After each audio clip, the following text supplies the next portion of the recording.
see the icon soon for live on YouTube, and I'll just screen share for you. Thank you.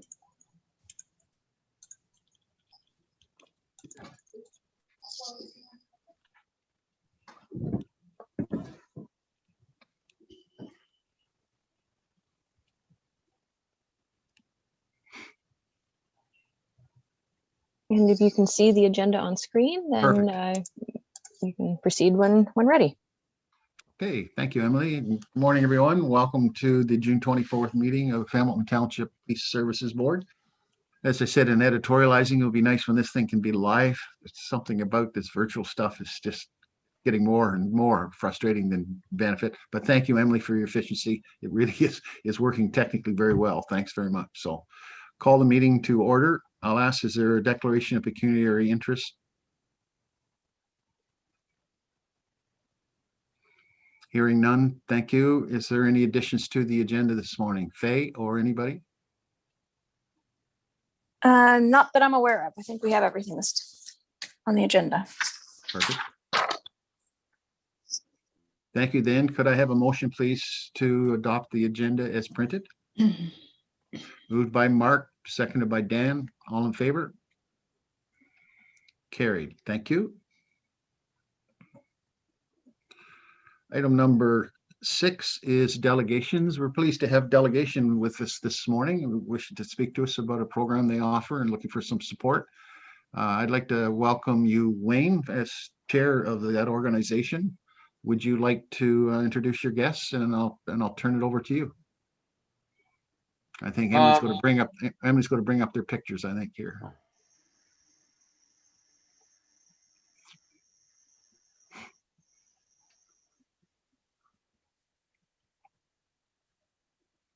There's Sue and Glenn. Thank you, Mr. Chair, for the opportunity to speak to the Hamilton Township Police Services Board. My name is Wayne Smith. I am the chair of the Northumberland Community Service Order Program, which has been in existence for almost 34 years, probably 37 years. I've been president of the board for probably 29 of those years. And it is run by an executive director, by a board of directors of 9 people.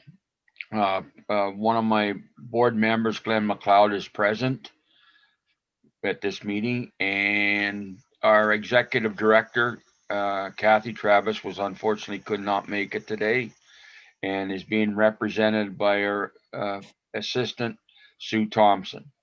And the time will come, I'll turn it over to Sue and she can explain what this is for.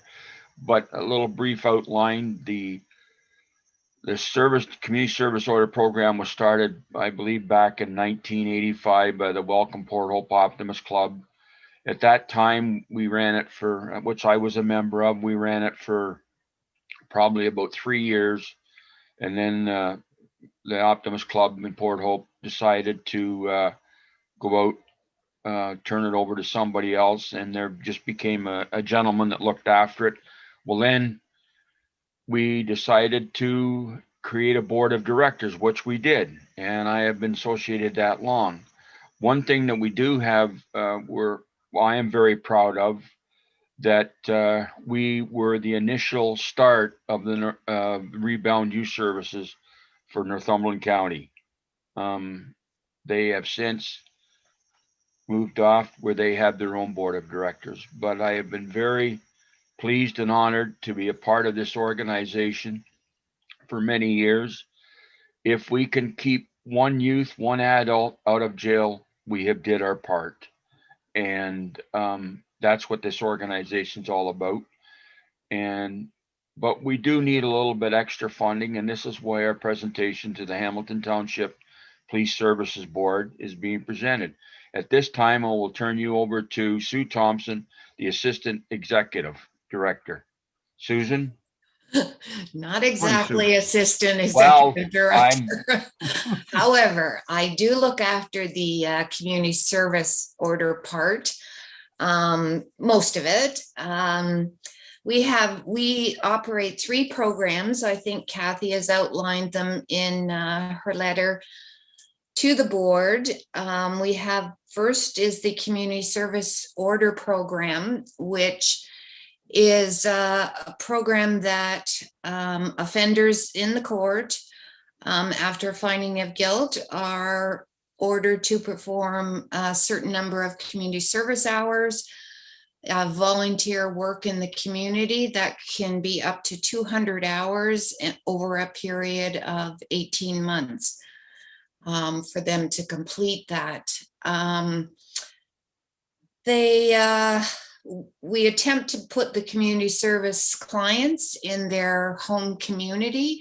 We look after all of Northumberland County, and the placements that the community service clients go to are all charitable nonprofit organizations. We've set up over the years, probably over 100 agencies that we place clients at. We've worked out protocols and referrals, and we do assessments first. Some of the agencies do their own assessments if they want that client doing volunteer hours there. We've had excellent working relationships with a number of agencies.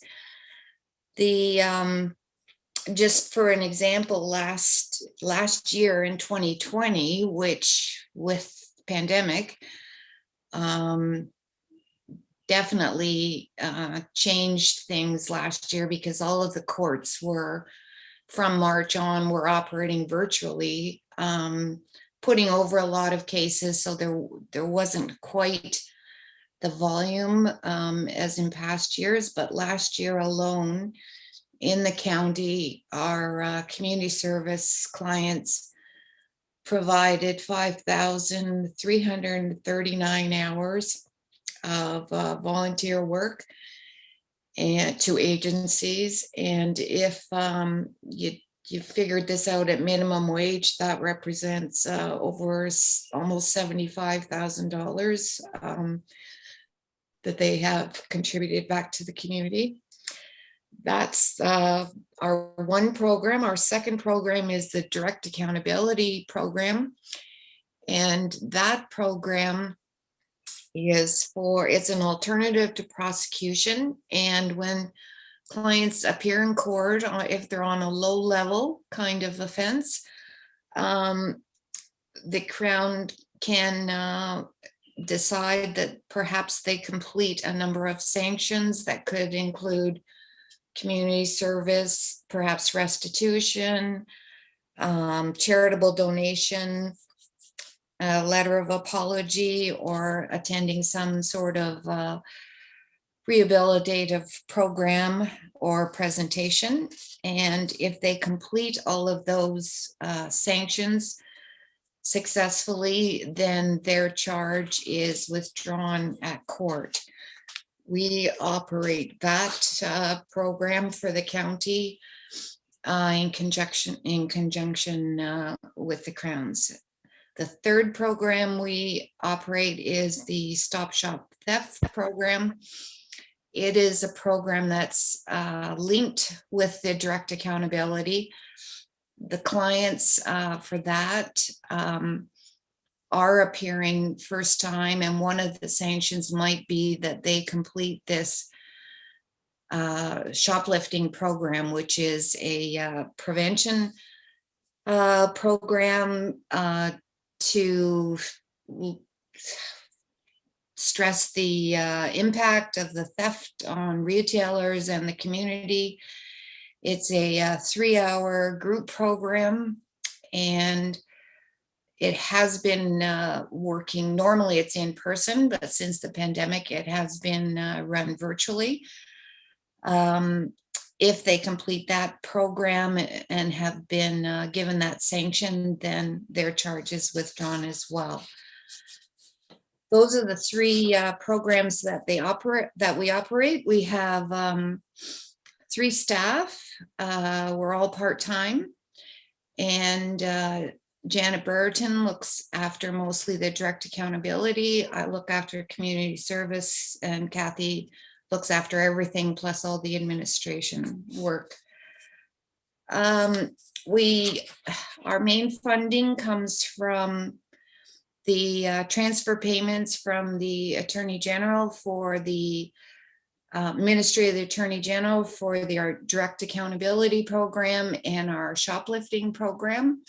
And for our community service order program, our main funding comes from the Ministry of the Solicitor General.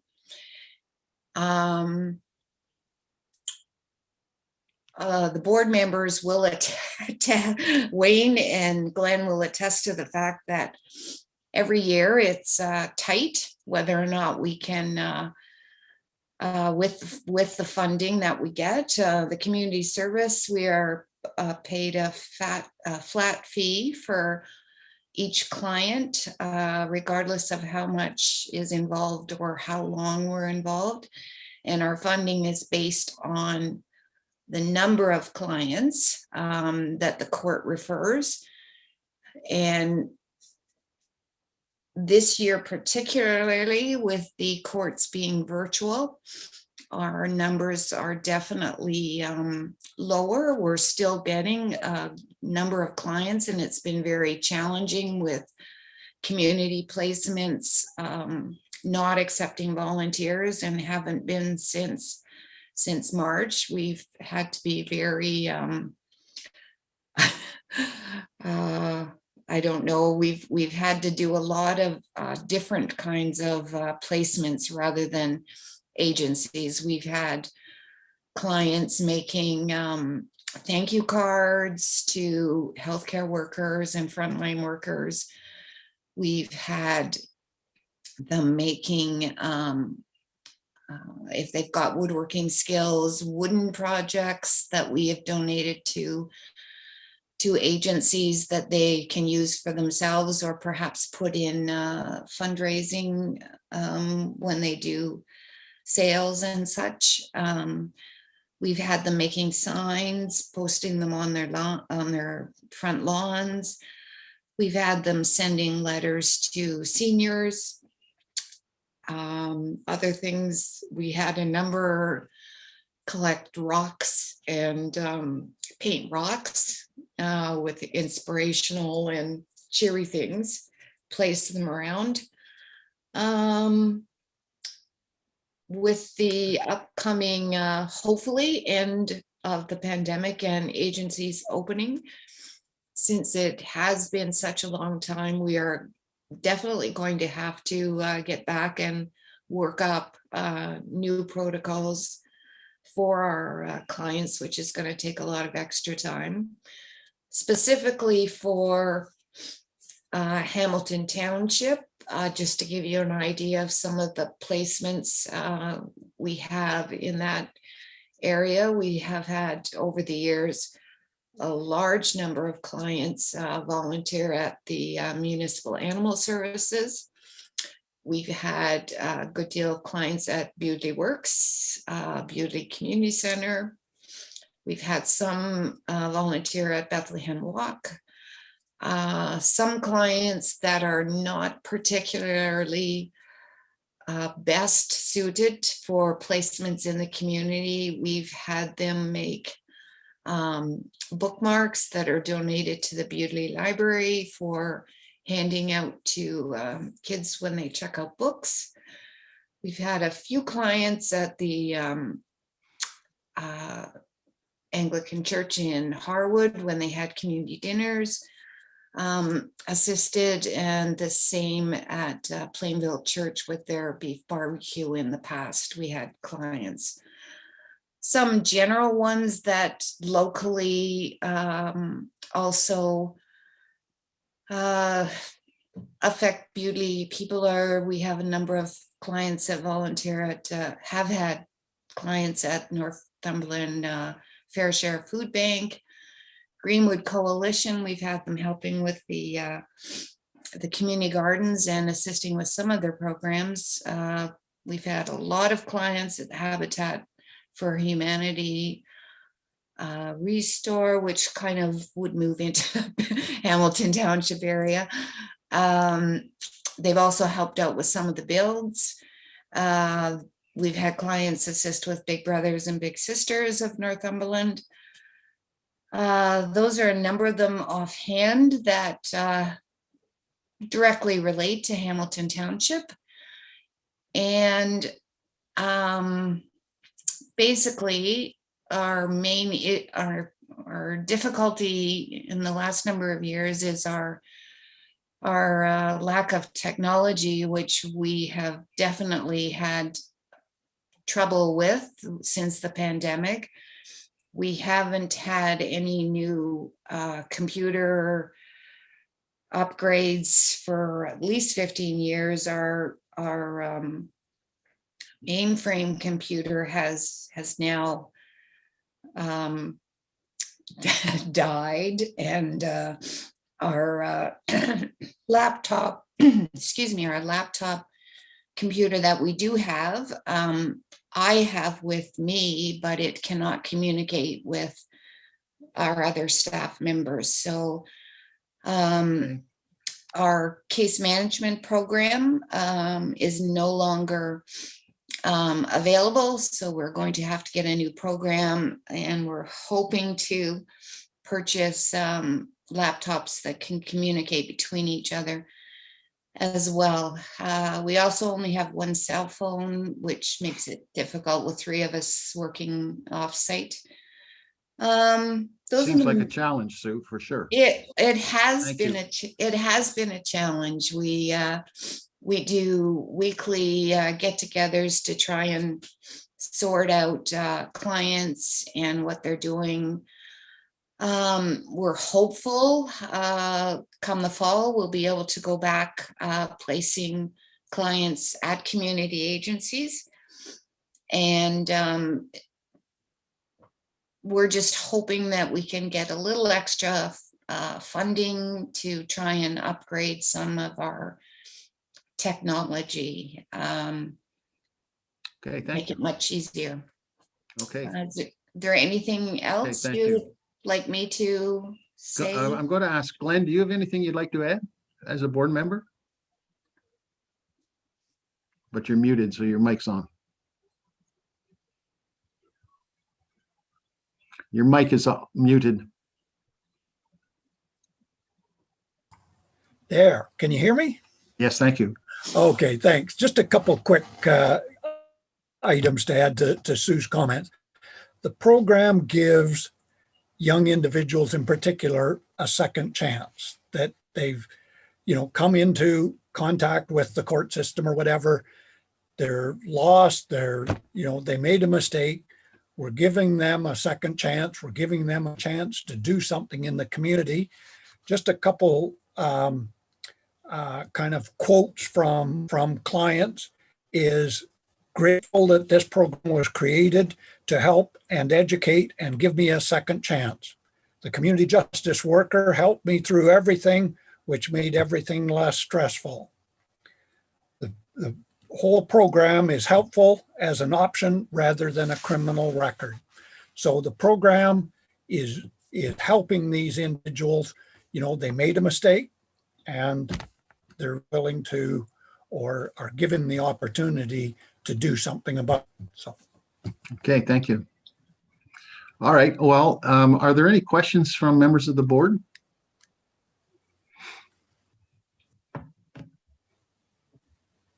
Gee, that was pretty clear. Obviously, it answers all the questions. The most worthwhile service for sure. So we're in a position, board, of being requested to provide some support. Is there a motion on the table from any member? Can I just Bill? ask a quick question? Or Mark, go ahead. How much funding are we looking for? I mean, to give us an idea. I don't want to embarrass you with a small amount, and I don't want to throw a too large amount either, so to speak. Good question, Mark. We Wayne? Or- would be, I will just say that as a staff person, we would be happy with absolutely anything. We don't have a definite figure in mind.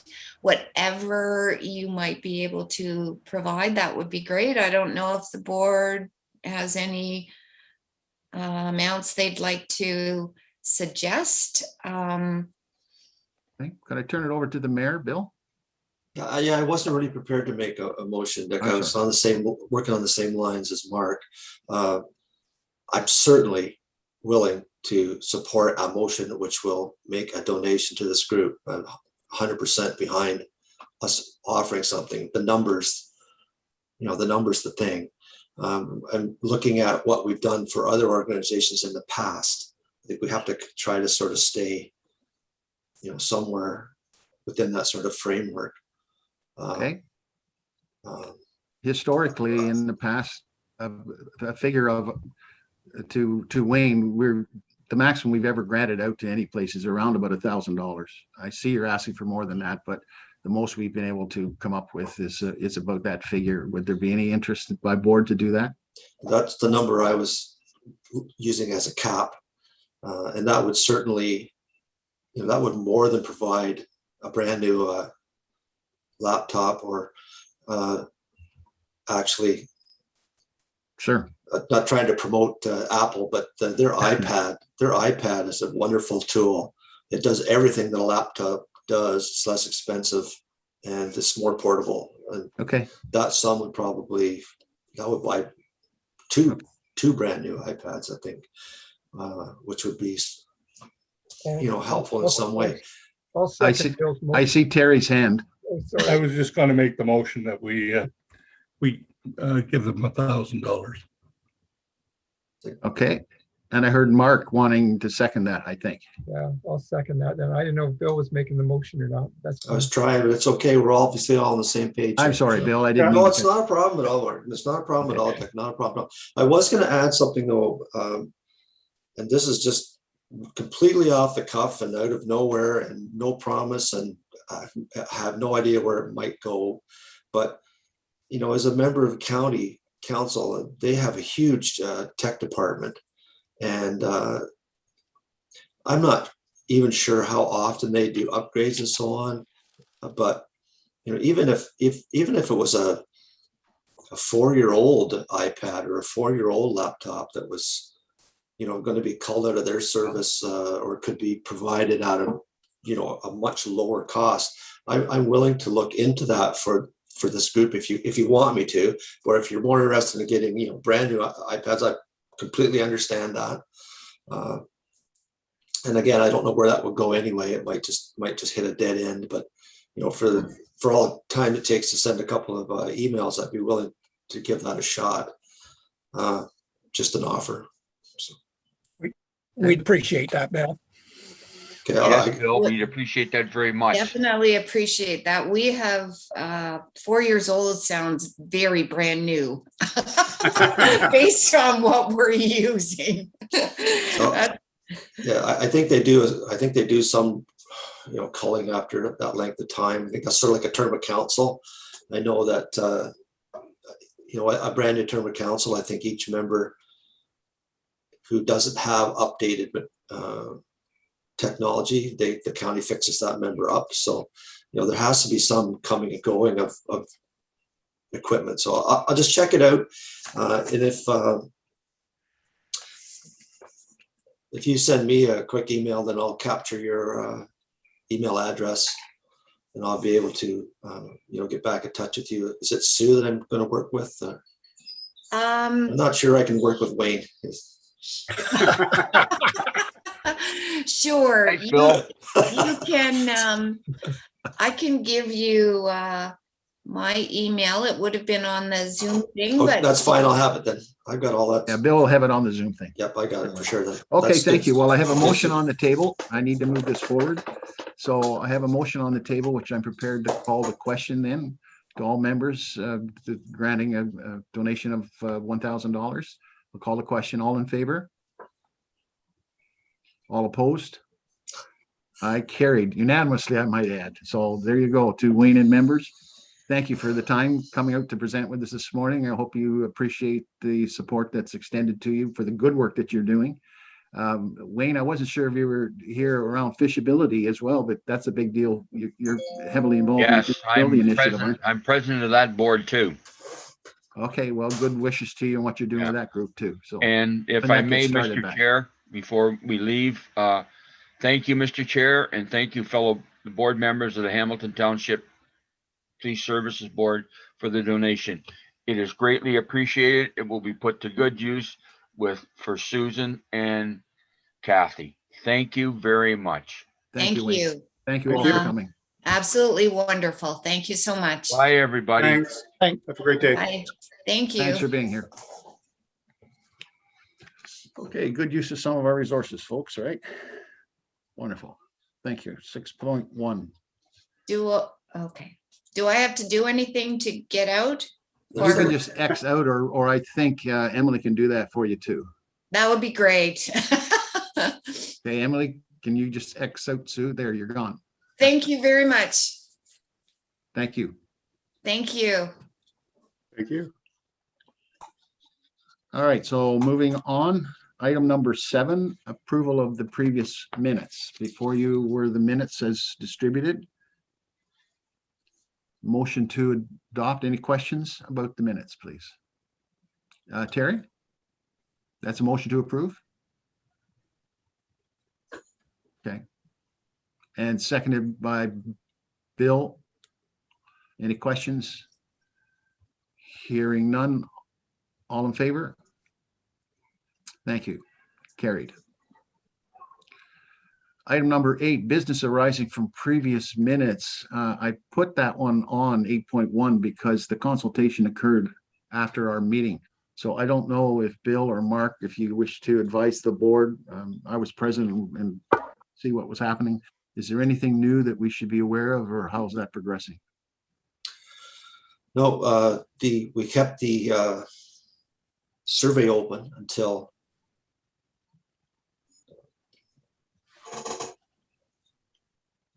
a week later, and they're still tabulating. I think they wound up with Mark, was it 380 or something, somewhere around 380 responses. So they're tabulating those, and then council's going to be taxed with the task of trying to come up with a decision, which is just going to make some people very happy and some people very unhappy, no matter what happens. So I do appreciate the input that we got though from Jeff, and I mean, we ran as open and fair a meeting as we could. Everyone had an opportunity, I believe, to voice things. We've had several opinions come in afterwards, which were a little bit upsetting, with a lot of questions that could have been made at the meeting, and the questions could have been asked at the meeting, and that those things are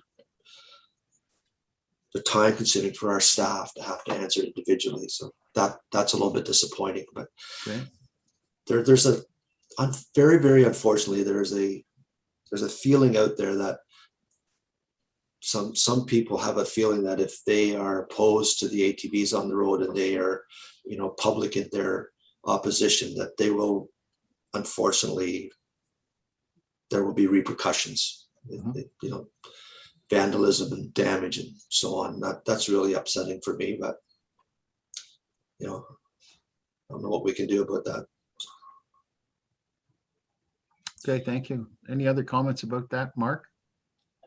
No, I think Bill covered it. I mean, I'll be honest, I haven't had a lot of emails dealing with it this time around. I can remember when it was first talked about 10 years ago. I mean, there was letter after letter, and we had a public meeting at that time, and there was 100 and I don't know, it was Cold Springs Hall, and it was completely packed, and that meeting ran almost 3 hours, and with people with comments and so forth. But it's been a lot milder this time. I think people have softened. Some people have. I'm not saying everyone, but I think a lot of people have softened a bit on the issue.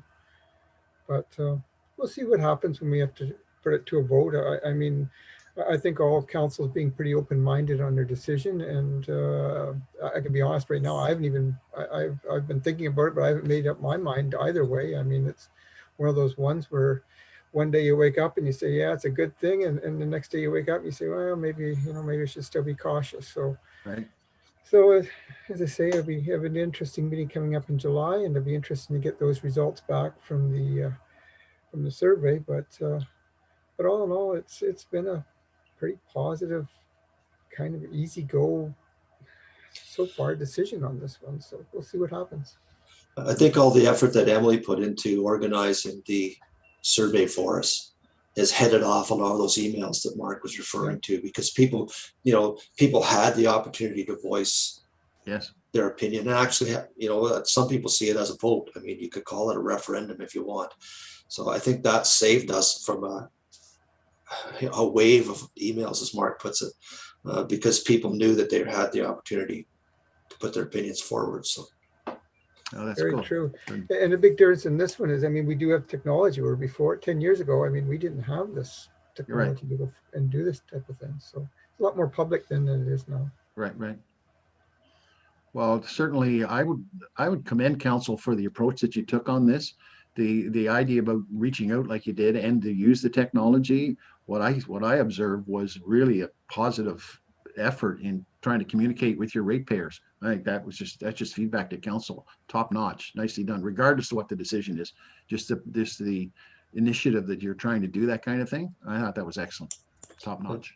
Thanks very much, Dick, and I'll pass that on to the members of council who are here with us today. Thank you. Because it may be a precursor of how you're going to do business in the in the decades to come. I don't know, but I think that one of the things we've learned about the technology is it does add some ability to communicate. It does do that. Yeah. Jeff, do you have any comment that you want to make? No, thanks, Dick. No, not really. I just appreciated the invite. Both Mario and I were part of that. And I think it went on about 2.5 hours, Bill, or maybe a little bit longer, but I thought that was good. And Bill and his staff, very gracious in giving the folks that called in their time, and sometimes 2 or 3 different times. And I thought it was very well done. Okay, cool.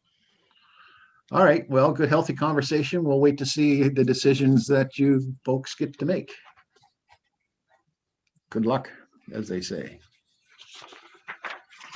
Item number 9, we have no correspondence. Item number 10, OAPSB.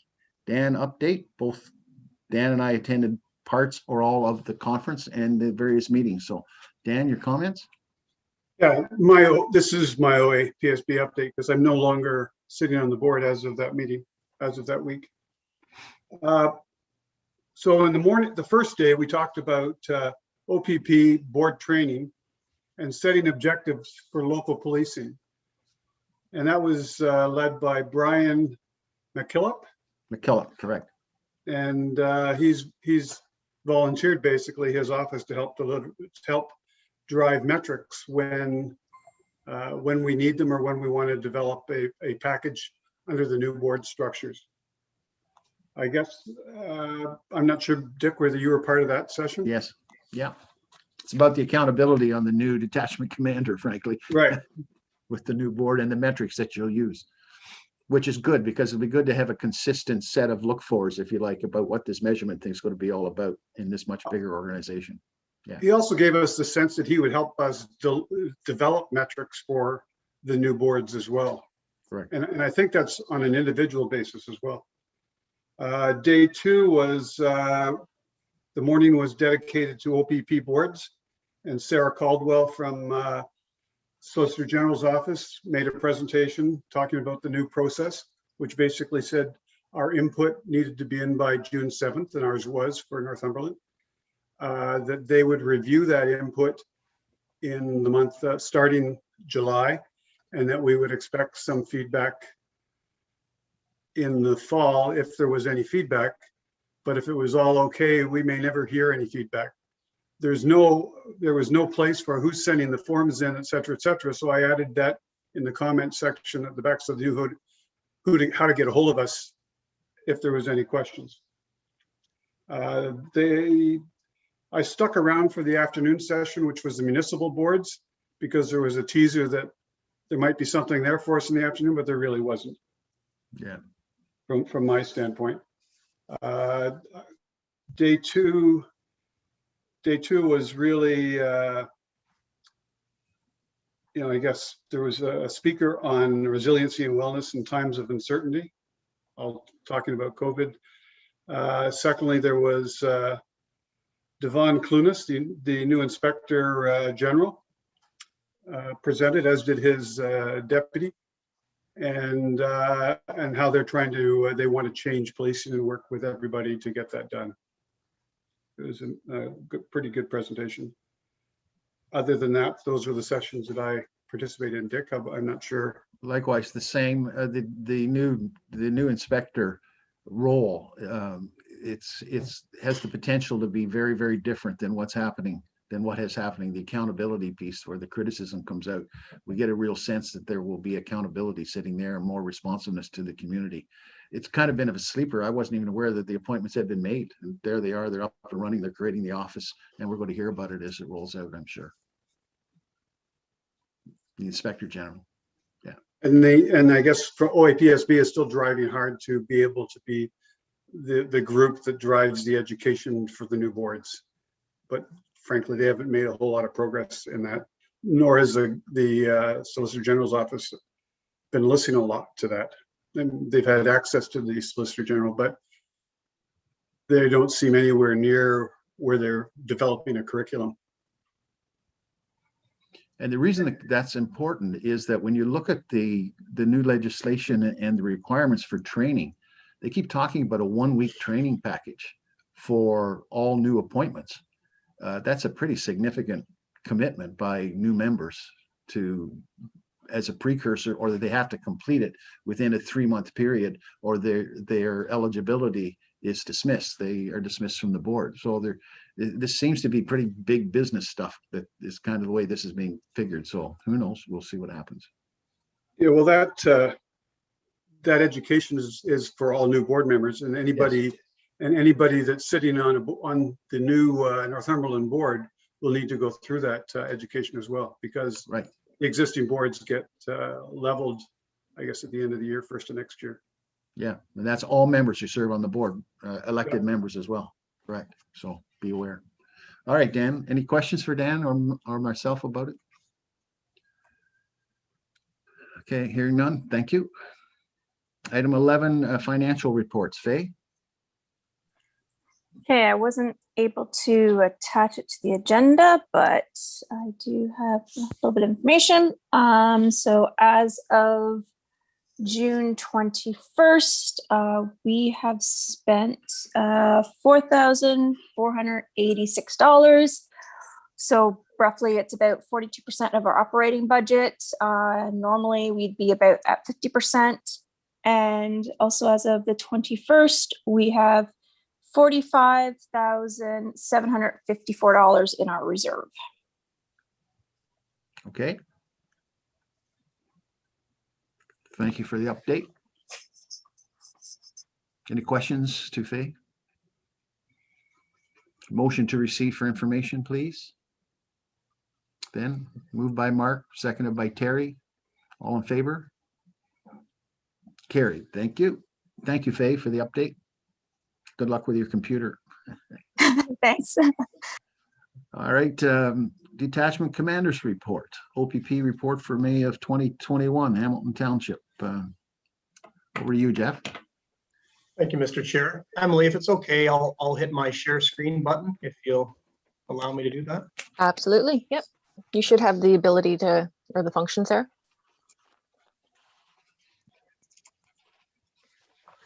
There we go. Hopefully everyone can see the May report. So starting at the top for the Hamilton May report, public complaints, no new complaints came in during the month of May under policy, service, or conduct. Secondary employment remains 2 officers with secondary employment outside of the OPP. Under our daily activity reporting hours, we had 117 3/4 hours of cruiser patrol specifically, 13 hours and a quarter of foot patrol.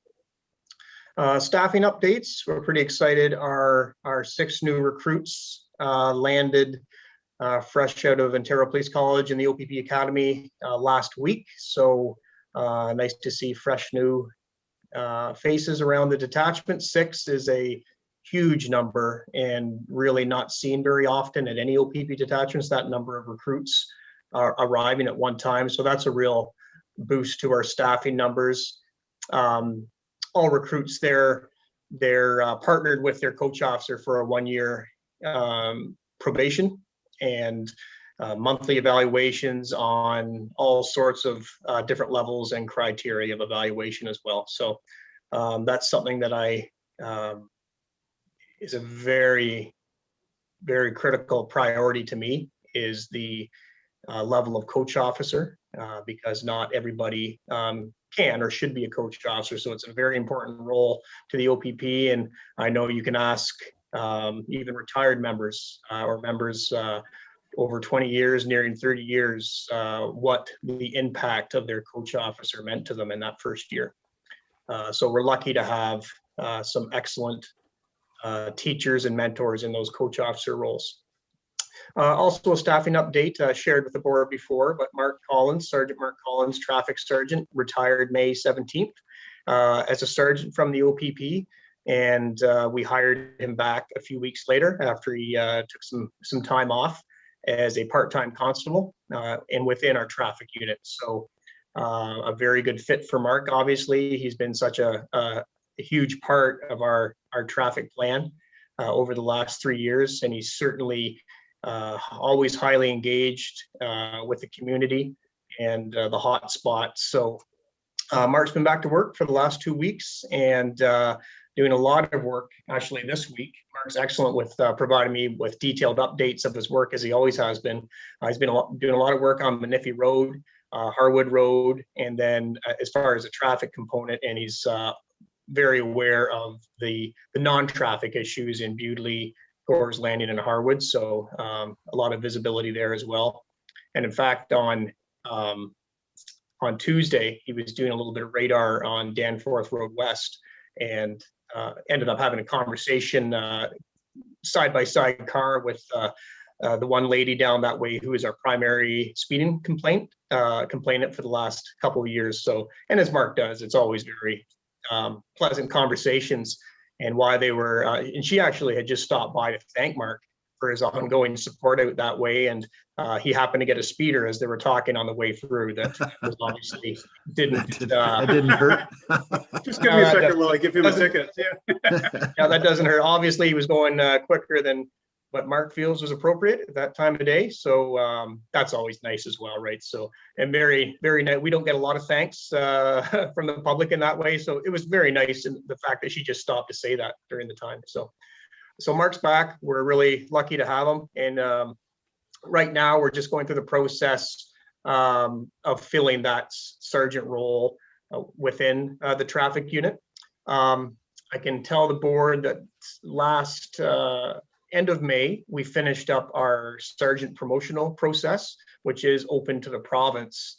Any constable in the province who has gone through certain steps, and then they can apply for the sergeant position. So happy to report, I think we had 9 applicants province-wide. We interviewed 3, and like any other position, private or public sector, you have to meet a criteria to get to the interview. So we interviewed 3. 2 of them were our very own in Northumberland. We were very proud of them. And Ashley Gillard of the Northumberland Detachment. Ashley was the successful candidate. And I can tell you, Ashley is a powerhouse, and we've seen that leadership potential in her for the past 8 years. So we're excited to have her join the NCO team. She'll bring a different perspective and component of leadership as well, and she's very highly respected throughout the detachment. And it's not easy to be, and it's actually fairly rare to be promoted within the detachment at any rank. And because of Ashley and her integrity and what she's about, actually in my time in the OPP, I've never seen the amount of emails and congratulatory comments from her peers, which obviously goes to show just how highly she's thought of. So Ashley is going to be going to our C platoon as a shift supervisor, and the C platoon sergeant Matt Casey Matt is going to be taking over that traffic sergeant role effective September 1st. Matt's also going to shadow with Mark Collins as well. He did that a little bit before Mark officially retired, just to learn the ropes of the sergeant position. And Mario and I have been meeting with Matt as well, just to, it's a big job. It's a very big job, a lot of responsibilities, and obviously that customer service component as well, which Mark's so very good at. And it's a nice break for Matt Casey too. He's been a shift sergeant for the last 2 years. He came from the comm center as a comm center sergeant of 3 years. He was in behavior sciences out of Aurelia for 3 years, and he is the central lead supervisor, central region negotiator as well. So he's very skilled and sought after for his negotiator abilities. And I always have to fight back, so and claw my supervisor back with Matt, because he's sought out to instruct and teach and mentor other new negotiators around the province. So a little bit of news as far as staffing. Detachment initiatives, 48 ride initiatives throughout the county within the month of May. A couple examples of our media releases, just another public education, crime prevention, fraud scams involving phone calls and internet. Statistical portion of the report. How quick they are right now, they're onto the pharmacy idea, right? Like they're giving up on some of the other games, but now, hi, this is your pharmacy calling. Yeah, absolutely. Something fresh, right? That people aren't used to. And again, they tend to go for those areas that are so critical for people, and maybe more so the elderly need the pharmacy product. So it's what they prey on, unfortunately. Yeah. So for our motor vehicle collision data, we had 54 countywide in May, down a little bit from 57 May of 2020. No fatalities, fortunately, in the month of May. There's a template countywide and showing Hamilton had 7 MVCs, 6 were property damage only, and 1 involved a personal injury where 1 person was injured, and bringing your year-to-date total 26 in Hamilton. Onto the violent crime report, only 2 calls for service for violent crime. It's a nice low number. 1 was a sexual assault, and another was crimes against person. And a little extra information on that. Crimes against person, that was a case of harassment where a person was receiving images of pornography from unknown different numbers or IP addresses, and she believed it was someone that she's working with. And from what we had, there wasn't sufficient evidence to proceed with the investigation on that one. Under property crime, still a nice low number, 4 compared to 5 last year. 1 was a theft over 5,000 that involved a stolen vehicle. Toronto OPP, that was an ongoing investigation. They end up charging the male with theft of the vehicle, but it was found in our area. Theft under 5,000, 1 incident of theft under, and that was the theft of the complainant's walker, valued at $415, was taken from her vehicle, and unfortunately no suspects or video. And a pretty low trick, obviously, if you're stealing people's walkers. Jeez. 1 occasion of fraud, and that was a report of a fake check scam. And 1 mischief, and that was the case of, might want to cover your ears, Dan. This is involving nice cars. So complainant stored a soft top convertible over the winter. At some point during the winter at the storage location, someone had taken a knife to the soft top and obviously cut it up. Clearance rate page, nothing for violent crime at this point. The sexual assault, I don't go into the details of those for this purpose, but it's an ongoing investigation, and from the information that I see, it will be concluded through criminal code charges. Next is matters of interest for your reading pleasure. At the top of the page, 149 calls for service in the month of May. And then the number 13 is the calls for service involving COVID non-compliance type calls. A lot of that is the education to the public and what the legislation or the restrictions of the day are. Like to include those pictures now that we can. Just this is just on the 401, just a nice example of what's going down the 401 every day, every night, and what our officers are up against. And this was a case of road rage where this shotgun, and believe it or not, you would think that's a sawed-off shotgun, but due to the length, it actually is a legal shotgun. So it's right on the edge and obviously manufactured for that purpose, to be still within a millimeter of Canadian law. That was the one in Hamilton Township you reported. Yes, that's correct. Yes. On the 401. On the 401, right? Okay. False alarm report, 4 alarms in May, and nice to see only one of those where officers ended up having to attend. So the other 3, they would have been canceled while en route. Our PON charge stats for Hamilton: 112 total tickets handed out, 78 in the 401, 34 elsewhere in the municipality. And I've got my 3 quarterly reports. First is on MVCs, and this is the 3-year average from 2018, I believe it was October, until the end of March of this year. And that's what we like to see, the dotted downward trend, that over that time MVCs continue to decrease. Obviously, we know initially during the first few months of the pandemic, that certainly helped with that, with less traffic. And obviously we had a nice mild winter as well. And that can throw those, that can be the difference of an upward trend or a downward trend when you don't have, when you have 100 less collisions because of a mild winter on the 401. Just showing a heat map where those collisions are taking place. This is the Q1 of this year. 29 motor vehicle collisions in Q1, 51% were multi-vehicle collisions. And the primary causes rarely change. In this case, speed or lost control was the primary cause of 20% of those collisions, and animal on roadway was 14%. Peak month was found to be February, and peak day Monday and Saturday. Saturday is usually the constant regardless of municipality. Usually don't see Monday, usually more see Tuesday or Wednesday, but for whatever reason during that quarter, Monday is the weekday, and peak times between 9 and 1 p.m. And that's very common as well, between early morning and up to 3 p.m. when people are moving throughout the day. And this is just a little diving a little bit deeper, same collisions, but these are the ones involving injury.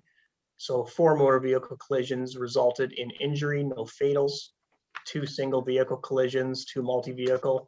And again, the primary causes of those specific injury related ones are speed, loss control, medical situation, improper turn, or inattentive driver, and then touches on the peak months. And in this case, there was no peak day or time of day identified. Very quickly, the quarterly drug related, April 18 to end of March 21. Again, downward trend right now in drug related occurrences where the OPP are involved. Not much to report there, obviously. Property crime quarterly analysis, same time period. Overall downward trend in the number of property crimes in Hamilton Township. Seasonal fluctuations, we see that quite often as tourism comes in, and we always have a few property crimes up in the Bewdley, Gores Landing, Harwood areas dealing with the parks, whether it be theft unders or mischiefs. And you see the downward trend in the dotted line over that time. And then a further breakdown of Q1 of this year of what those property crimes were. So it looks like 4 thefts, 4 mischiefs, 3 vehicle related, 2 fraud, and 1 break and enter. And not that any of those fences are pleasant, but I am pleased, quite pleased with those low numbers. And that is my report for May. Usually there'd be that auxiliary report at the end. Fortunately, they've been stood back up as of the end of May. We're down to only 6 auxiliary members at this time, but very happy that they can join our ranks again, attend our detachments, and we have a plan in place to really engage them. They've been on the sidelines for a long time and hung in there. So we have them out in the public right now. They're doing a little bit of foot patrol for us, and we're being strategic of where that is. Of course, the hot spots where visibility, further visibility is needed. So you may be seeing an auxiliary or two in Bewley, Gore's Landing, or Harwood, and getting them in cruisers as well. There's a lot of policy surrounding, as there should be, for oversight of auxiliaries, and we're always careful to make sure that we fall within that as well. So our next meeting, I should have a June report, those typical auxiliary hours and community engagement, if there is anything going on in June. Okay. Pending any questions, Mr. Chair, that's the May report. Thank you, Jeff. Any questions for Jeff? Mark? Yeah, mine isn't really on the report, Jeff, but there was an incident that happened approximately a month ago. It was on the 401 where there's a closure, and the traffic's diverted to Dale Road, but a lot of them went down Telephone Road. I mean, I live on Telephone, so I experienced it firsthand. And a lot of that was truck traffic. And I mean, there was a lot of large trucks going down here that were, fully loaded trucks. And there's a number of bridges, there's 2 bridges on Telephone Road that are not made for that kind of traffic. And there's, we have signage on the road saying no trucks and so forth, but obviously they still come down here because of the closure. What if anything can be done to prevent that? I mean, I often worry about, as I say, those 2 bridges, I definitely worry about it. It's not so much the volume of traffic, because once they get here, I mean, it almost stops anyway. So, I mean, it's not really a danger to anyone other than those trying to get in or out of their property. But is there anything that can be done, Jeff, to prevent that? Is there someone I should be calling to prevent that, or to at least acknowledge that it's happening, or what's your suggestion on that? Yeah, thanks, Mark. Yeah, and we know it's a real concern of the residents on any part when the 401's closed. I drafted an SOP about 6 or 7 years ago for the detachment, just so all supervisors, all the 2ICs on platoon have that with them of step by step what we do when there is a 401 closure. I don't have stats on that, but I know for a fact that we have far less 401 closures than we did 5, 6, 7 years ago.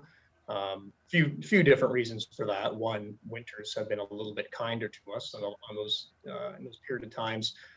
Technologies has helped out as well. If we're closing the 401, it's usually become because somebody or multiple people have been killed, or that it is a very serious life-altering injury. So I should say, when we close the 401 for investigative purposes, there are certain situations where we have to close it simply because maybe a tractor trailer is all the way across and we have to clear it first for that reason. For investigative purpose, though, we're quicker. For the work that our technical traffic recon officers, the work that they have to do, we use drones more now. And so we have a drone operator.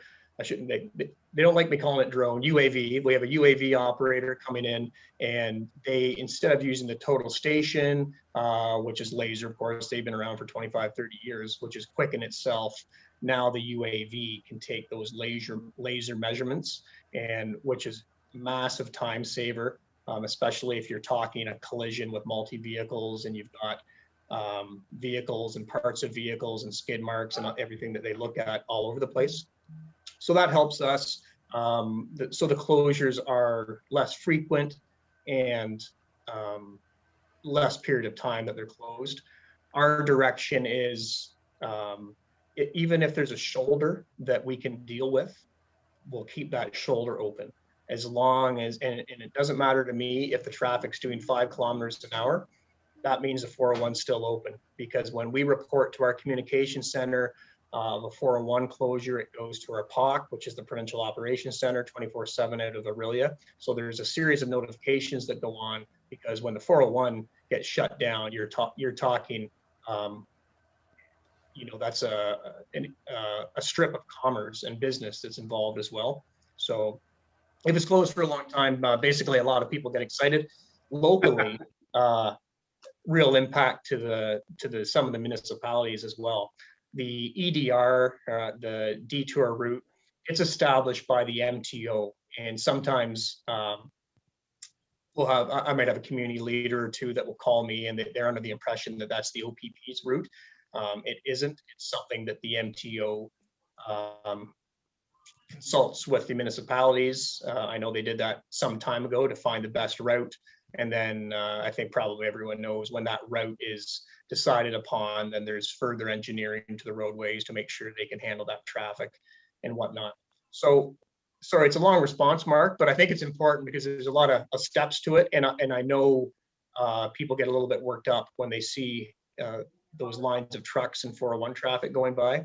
So part of the SOP is to patrol that EDR, that line of traffic, because we know people start doing silly things when they're slowed down from their typical 120 or 130 or whatever they're doing in the 401. So they get impatient, and then you have selfish people on these, slower moving through the municipal roads doing so. That's part of the SOP if we can do it. If the 401's closed, that meets my standard of an emergency within the county. And so usually if it's closed, that is a very, that's bringing in a lot of our resources already working. But for the most part, we do assign and have someone available to, and quite often we make it an administrative officer. So maybe somebody who doesn't typically work a platoon, but we have them sign on with a cruiser, and their job is just to patrol that EDR route, just to be visible and check on people's conditions too, because that's something we always have to be aware of in snowstorms. And you'll probably recall 3 or 4 years ago, I had the snowmobiles out in the 401. They happened to be available, and that went viral worldwide very quickly. So only the OPP can put snowmobiles in the 401. And they were checking on the well-being and water for everybody and things like that. So the EDR, it's posted very well. We all see it, but we can't make people follow it, unfortunately. And when the EDR is activated, part of the SOP is also notifying any affected municipalities immediately and the roads crew. We have great relationships with all our roads crews, municipal and county. Quite often we'll call on that municipality for a road crew or blockages of certain roads if we know it's going to be a real problem. And sometimes the question comes back to us, well, can't you just have a police officer there with a cruiser? Well, probably not, because, and that's what we ask, to be efficient. Police officers needed somewhere else. And if we just need some sawhorses put up and maybe a battery amber light, that's really all we need. The county's terrific. They have, from my experience anyway, they have a significant amount of those road closure, and they have that equipment. And they come out day or night when we call for it. And not necessarily just on county roads too. They've helped us out a lot on municipal roads. So I guess in summary, we try our best to keep that traffic sticking to the EDR, but that human behavior of, trying to take a shortcut and will always be there, and not something we can completely control. Okay, thanks, Jeff. No. Bill? Does the road being posted make it illegal for those vehicles to be on that road? And the second question is, if it's a time of year when half loads are in effect, obviously those tractor trailers are not supposed to be on that road. And I completely understand the problem with time for police, OPP to do that.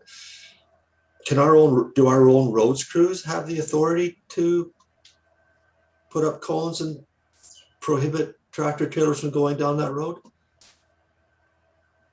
Yeah, we on our order, we can shut down any highway or roadway, Bill.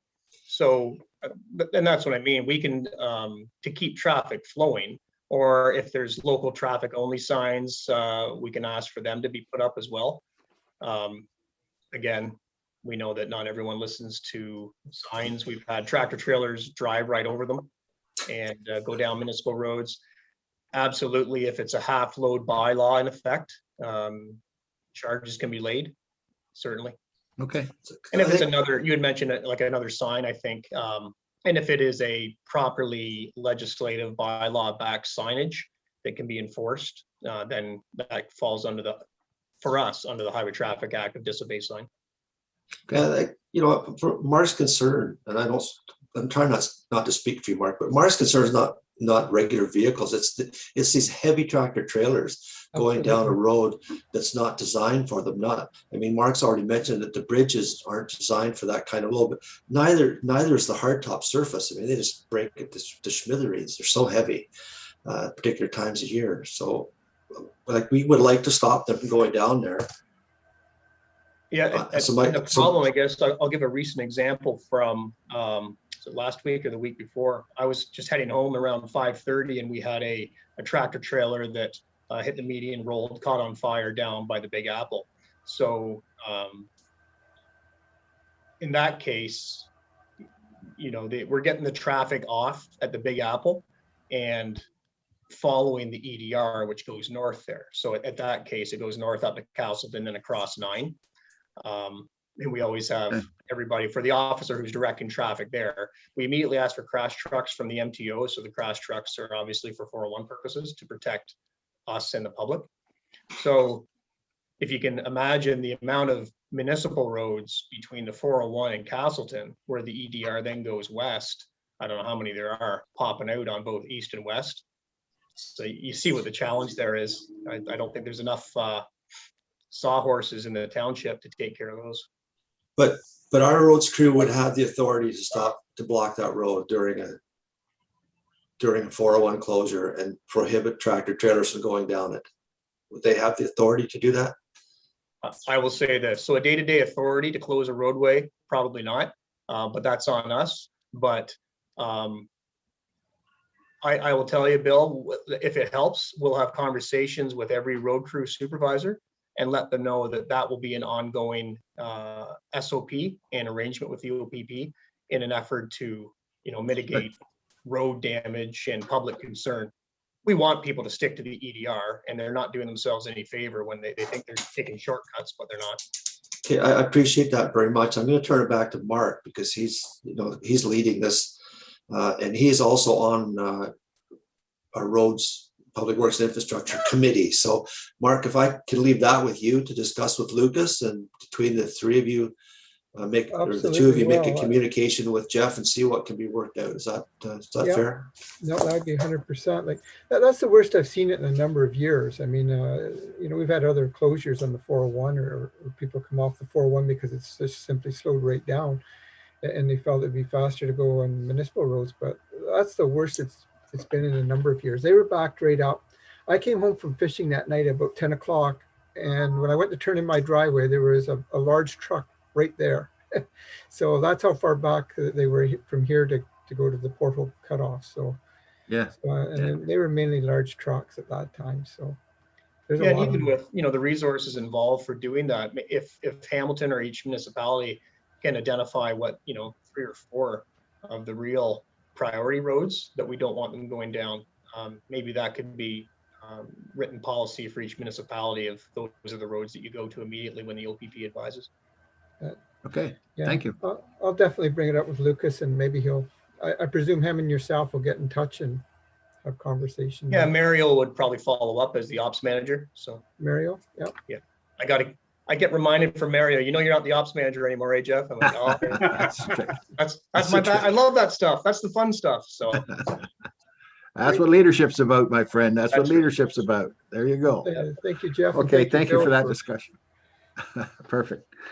We have one new business retention list, Faye.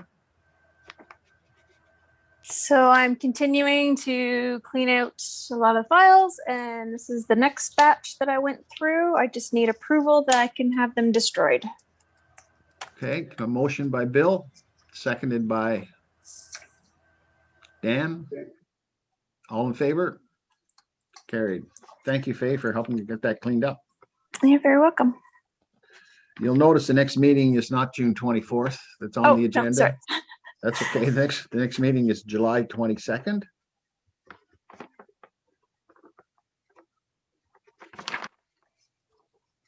Any questions? Okay, July 22nd. And the only other piece I might point out to Jeff, that we have a new superintendent in Southwestern Ontario too, I understand, that has some history, right? The announcement of Lisa's promotion. Yes, absolutely. I hope you've extended that. I told you that. Congratulations to her. We always saw that coming, so good for her. Yeah, and I did pass that along, Dick. Thank you. For you and others. She's excited. I was talking to her yesterday about, she's got a lot going on right now, as Lisa always course. does, with her proactive projects, and she gets things done. So we were all secretly hoping that as with movement going on with the OPP in Central Region, that she might end up being a Central Region superintendent and my boss again. But who knows? Things might work out that way anyway. So she's excited. And we're all excited. I was glad to congratulate her, and I reminded her that her training took place in Hamilton Township.